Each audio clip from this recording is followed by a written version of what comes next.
Chapter 11, The Grand Caper. Mrs. Hale pulled into the bank parking lot just before noon, her movements steady and familiar. Thomas talking to Wendy saw her enter. His dad looked up from his desk, offering a small smile.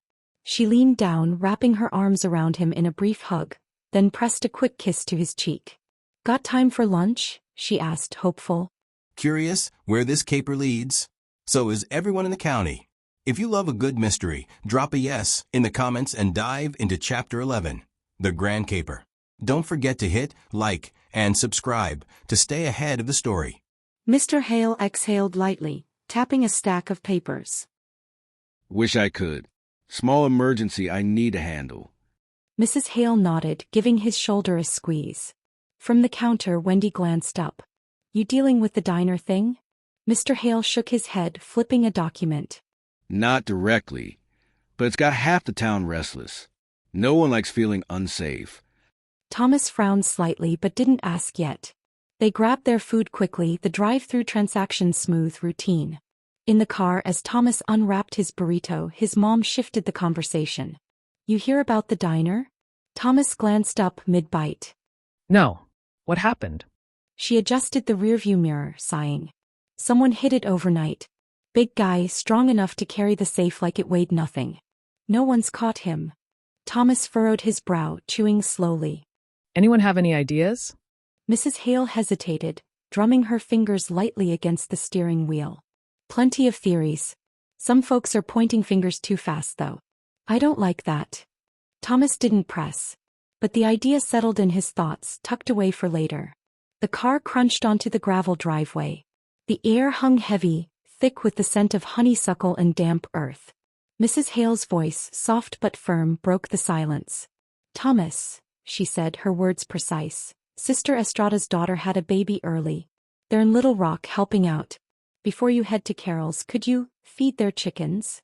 He nodded, a slow, deliberate movement. I can do that. He replied, the words as quiet and steady as the rhythmic chirping of crickets.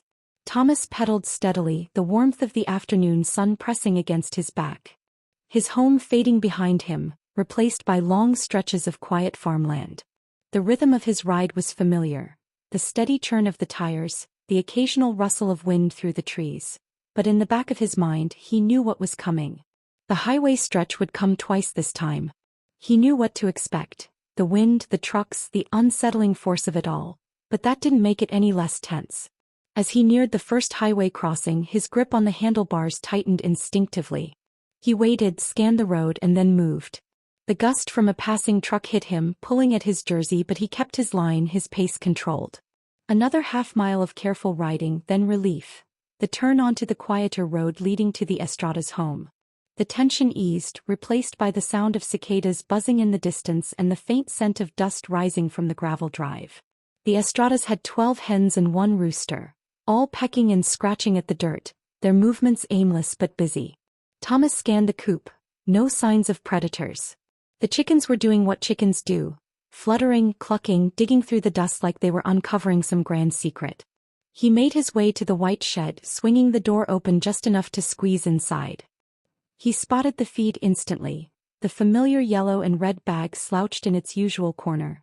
He reached inside, fingers brushing against the red cup buried in the grain, a simple system that made the task easier. As he scooped the feed into the canister, he wrinkled his nose. Chickens were nasty. Not just messy but loud, oblivious to their own filth. He'd done this enough times to know he was grateful to be human. Once finished, he checked the water, closed everything back the way he found it, and wiped his hands against his jeans before heading toward his bike. The trip to Carol's house was 5 miles away, stretched across familiar roads, and 2 half-mile stretches of highway. 2 highway adventures just like before. Thomas climbed onto his bike, adjusted his grip, and took a steady breath. He had done this before. He knew the drill.